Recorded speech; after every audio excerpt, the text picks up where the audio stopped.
আগামীকাল ডক্টর ইউনূস এবং তারেক রহমানের মাঝে একটি বৈঠক অনুষ্ঠিত হতে যাচ্ছে ইনশাআল্লাহ। এই বৈঠকে কি আলোচনা হবে, কি সিদ্ধান্ত আসবে, এ নিয়ে সারা দেশব্যাপী তোলপাড় সৃষ্টি হয়েছে। অনেক রকম কথাবার্তা শোনা যাচ্ছে, অনেকে অনেক রকম জল ঘোলা করার চেষ্টা করছে। আমরা মনে করি, বাংলাদেশের আপামর জনতা মনে করে যে ডক্টর ইউনূস এবং তারেক রহমান দুজনই দেশপ্রেমিক নাগরিক, বাংলাদেশের কল্যাণ চান, দেশের কল্যাণে কাজ করেন। এখন যে ডক্টর ইউনূস ক্ষমতায় আছেন এবং তারেক রহমান কথা বলতে পারছেন এবং সামনে দেশের নেতৃত্ব দেবেন, আমরা আশা করছি এই সুযোগটা সৃষ্টি হয়েছে যে আন্দোলনের মাধ্যমে, যে বিপ্লবের মাধ্যমে। তারা দুজনই সেই বিপ্লবকে স্মরণ করবেন।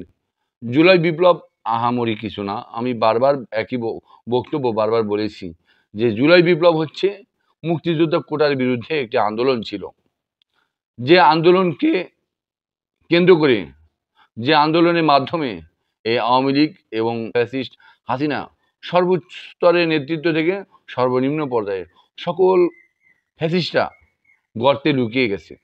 তারা কিন্তু রং পাল্টে আবার বিভিন্ন দলে যোগ দেওয়ার চেষ্টা করছে। এটা আমাদের ব্যর্থতা। যে বিপ্লবের মাধ্যমে আজকে আওয়ামী লীগ পালিয়েছে, ভারতে চলে গেছে, বিভিন্ন দেশে চলে গেছে, ডক্টর ইউনূস এবং তারেক রহমানের মাঝে যে বৈঠক, এখানে সর্বপ্রথম এই বিপ্লব, এই আন্দোলন, এই মুক্তিযোদ্ধা কোটা বিরোধী আন্দোলনকে উভয়ে কৃতজ্ঞ জানাবে যে আমরা মুক্তিযোদ্ধা কোটা বিরোধী আন্দোলনের কারণে আজকে ডক্টর ইউনূস ক্ষমতায় এসেছেন, তারেক রহমান দেশ শাসনের স্বপ্ন দেখতে পাচ্ছেন। আজকে ষষ্ঠ উপদেষ্টা মহোদয় সরাসরি বিবৃতি দিয়েছেন, দেখেন যে তারেক রহমান দেশে ফিরতে কোনো বাধা নেই। একজন স্বরাষ্ট্র উপদেষ্টা যেখানে তারেক রহমানের ব্যাপারে এই আইনি ব্যাখ্যা দেন, মানে কি বর্তমান উপদেষ্টা মহোদয় সবাই এই বিএনপি এবং তারেক রহমানের পক্ষে কথা বলছেন। এরপরেও এই বৈঠকে যদি তারা এই মুক্তিযোদ্ধা কোটা বিরোধী আন্দোলনকে বা এই ইস্যু নিয়ে কথা না বলেন, আমরা বুঝবো যে এরা দুজনই দেশপ্রেমিক নন, এরা দুজনই দেশের মির্জাফরের প্রজন্ম। কারণ হচ্ছে 2024-এর 5ই জুন যখন হাইকোর্ট থেকে 30% মুক্তিযোদ্ধা কোটা বহালের একটা আদেশ আসলো, সেদিন থেকে আমাদের জুলাই বিপ্লব শুরু হলো। আমরা মুক্তিযোদ্ধা কোটার বিরুদ্ধে আন্দোলন শুরু করেছিলাম। সেই আন্দোলনটা 5ই জুন থেকে যখন জুলাই মাসের 14 তারিখে শেখ হাসিনা বললেন যে মুক্তিযোদ্ধা সন্তানদের চাকরি দেবো না, রাজাকারের বাচ্চাদের চাকরি দেবো, সেদিন থেকে আমাদের আন্দোলনটা, এই মুক্তিযোদ্ধা কোটা বিরোধী আন্দোলনটা নতুন একটা গতি পেল। সবচেয়ে বেশি গতি পেয়েছে আমাদের আন্দোলন যখন ঢাকা বিশ্ববিদ্যালয়ে তুমি কি আমি কে, রাজাকার রাজাকার, এই স্লোগানটা তখন জীবন বাজি রেখে এই হাসনাত সাজিদরা, আপনারা এই ভিডিও ক্যাপশনে দেখতে পাচ্ছেন, এই বিপ্লবে এই তুমি কি আমি কে রাজাকার স্লোগানে হাসনাত সাজিদকে দেখতে পাচ্ছেন। এবং ঢাকা বিশ্ববিদ্যালয়ে চেতনাদীপ্ত উদ্দীপ্ত ছাত্র জনতা যখন এই বিপ্লবে অংশ নিয়েছিল, তুমি কি আমি কে রাজাকার রাজাকার স্লোগান দিয়েছিল, সেই স্লোগান কিন্তু চারটিখানি বিষয় না। সেই স্লোগানের কারণে আজকে আমাদের এই বিপ্লব সফল হয়েছিল। আওয়ামী লীগের একমাত্র রাজনৈতিক পুঁজি এই মুক্তিযোদ্ধা কোটা, 71 ব্যবসা, এই ভিত্তিকে আমাদের এই স্লোগানের মাধ্যমে ধ্বংস করা হয়েছিল। দেখুন, আজকে যদি এই তারেক রহমান এবং ডক্টর ইউনূসের এই বৈঠক, এই মুক্তিযোদ্ধা কোটা ইস্যু যদি আলোচনা না হয়, উভয় যদি এই মুক্তিযোদ্ধা কোটা বিষয়ে আন্দোলনকে কৃতজ্ঞ না জানান, তাহলে দুজনই মির্জাফরের প্রজন্ম হিসাবে বিবেচিত হবেন। দেখুন, যখন আবু সাঈদ যখন বুক ফুলে প্রাণ বিসর্জন করলেন, সেটাকে আমাদের এই আন্দোলনকে আর একটা ধাপ এগিয়ে দিল। এই দুইটা বিপ্লবের মাধ্যমে আমাদের আন্দোলন গতি পেয়েছিল, আমরা সফল হয়েছিলাম। শেখ হাসিনা মুক্তিযোদ্ধা কোটা রাতের অন্ধকারে আদালত বসিয়ে শনিবার দিন এই 21শে জুলাই যখন সকল কোটা বাতিল করলেন, তখন আমাদের সমন্বয়করা অনেকেই পদত্যাগ করলেন।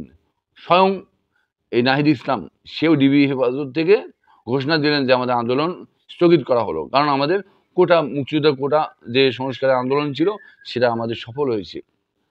মাত্র 2 জন এই সমন্বয়ক এই পদত্যাগের ঘোষণাকে নাকচ করে আন্দোলন চালিয়ে দেওয়ার ঘোষণা দিলেন। তাহলে আজকে যারা জীবন বাজি রেখে আন্দোলন চালিয়ে গেলেন, তাদের কিন্তু কোনো প্রাপ্তি নেই। তারা দেশের জন্য এটা করেছেন। আজকে ডক্টর ইউনূস ক্ষমতায় এসেছেন, আজকে সেনাবাহিনী, ভারত, আওয়ামী লীগ সবাই চাচ্ছে, সবাই বুঝতে পারছে যে এই শেখ হাসিনার যে পলায়নটা, এটা ভুল ছিল, তাদের রাজনৈতিক ভুল সিদ্ধান্ত ছিল। 5ই আগস্টে যেদিন আমাদের বিজয় হলো। সেদিন হাসিনা যদি না পালাতেন আমরা কিছুই করতে পারতাম না। তারা যে আতঙ্কিত হয়ে পালিয়েছেন সেটা আমাদের এই আন্দোলনকে নতুন গতি দিয়েছে। আমরা ডক্টর ইউনূসকে ক্ষমতায় আনতে পারছি। এই ভারতীয় প্রশিক্ষণপ্রাপ্ত সেনাবাহিনী তারা কিন্তু আমাদেরকে সাপোর্ট করেছে। এটা কিন্তু আমাদের এই মুক্তিযোদ্ধা কোটা বিরোধী আন্দোলনের এই ফল, এই ফসল। তারা দুজন আগামীকালের বৈঠকে এই বিষয়টা যদি কৃতজ্ঞ না হন, স্মরণ না করেন, তাহলে আমরা মনে করব এ দুজনই দেশপ্রেমিক নন। শেখ হাসিনা এই মুক্তিযোদ্ধা কোটাকে বাতিল করেছে। মাত্র 5% মুক্তিযোদ্ধা কোটা রেখেছে। 2018 সালে হাসিনা কিন্তু সকল কোটা বাতিল করেছিল। এখন 5% রাখার মানে কি? সে আবার ওই কোটাকে রিভাইভ করতে পারত। আমরা মনে করব যে আমাদের যে জুলাই বিপ্লব, এই মুক্তিযোদ্ধা কোটা বিরোধী আন্দোলন, এই বৈঠকের মাধ্যমে যে 5% মুক্তিযোদ্ধা কোটা ইস্যুটা হাসিনা তাজা রেখেছে, এই 5%ও রাখবে না। ৭১ ইস্যু এবং মুক্তিযোদ্ধা নিয়ে বাড়াবাড়ি বাংলাদেশে থাকবে না। যদি তারা দেশপ্রেমিক হন, তাহলে তারা এই বৈঠকের মাধ্যমে সর্বপ্রথম জুলাই বিপ্লবের প্রথম চেতনা, মুক্তিযোদ্ধা কোটা এবং ৭১ ব্যবসা, এটাকে অ্যাবলিশ করা তাদের কাজ। মুক্তিযোদ্ধা কোটা ইস্যু এক বিন্দু কার্যকর হয়নি। দেখুন, সচিবালয়ের সরকারি চাকরিজীবীরা যারা হাসিনা হাতে নিয়োগ পেয়েছে, তারা কিন্তু এই সুযোগের কারণে আন্দোলনে নামতে পেরেছে। আজকে যদি ডক্টর ইউনূস এই মুক্তিযোদ্ধা কোটা ইস্যুর প্রতি আমাদের আন্দোলনকে যদি সম্পূর্ণভাবে সমর্থন করতেন বা আন্দোলনের সাথে একাত্ম হতেন, যারা কোটায় চাকরি পাওয়া, যা মুক্তিযোদ্ধা ভাতা, এগুলো যদি অ্যাবলিশ করতেন প্রথমেই, সমস্ত বানচাল করে দিতেন যে এই ৭১ ইস্যু, ৭১ ব্যবসা এবং এই বৈষম্য, মুক্তিযোদ্ধা অমুক্তিযোদ্ধা বৈষম্য বা ৩০ লাখ শহীদ আর মাত্র ৭ জন বীরশ্রেষ্ঠ, এই যে বৈষম্য শেখ মুজিব করে গেছে, এটা যদি প্রথমে এই বিষয়ে হাত দিতেন, আজকে বিএনপিও কথা বলতেন না, আজকে আওয়ামী লীগও কথা বলতেন না, ভারতও কথা বলার সাহস পেত না। কিন্তু ডক্টর ইউনূস এই বিষয়ে ভ্রুক্ষেপই করেননি, যার কারণে আজকে বিভিন্ন ধরনের আন্দোলন হচ্ছে। আমরা মনে করব, দেশবাসী মনে করে যে এই বৈঠক ডক্টর ইউনূস এবং তারেকের বৈঠকের মাধ্যমে এই মুক্তিযোদ্ধা কোটা ইস্যুটা প্রাধান্য পাবে। তারা বাংলাদেশে ৭১-এর যে বৈষম্য, শেখ মুজিবের যে সৃষ্ট বৈষম্য, সেটা চিরতরে নির্মূল হবে। জুলাই বিপ্লবের একমাত্র লক্ষ্য ছিল মুক্তিযোদ্ধা কোটাকে বাতিল করা। আজকে যদি এই বৈঠকের মাধ্যমে যদি এই বিষয়টা যদি গুরুত্ব না পায়, তাহলে দেশবাসী ডক্টর ইউনূসকেও বয়কট করবেন, তারেক রহমানকেও বয়কট করবেন। আমরা চাই না যে তারা দুজন বয়কট হোক, তারা যেন এই বৈঠকের মাধ্যমে সর্বপ্রথম মুক্তিযোদ্ধা কোটা অ্যাবলিশের ইস্যুটা প্রাধান্য পায়, এই প্রত্যাশায় আজকের কথা শেষ করছি। ধন্যবাদ।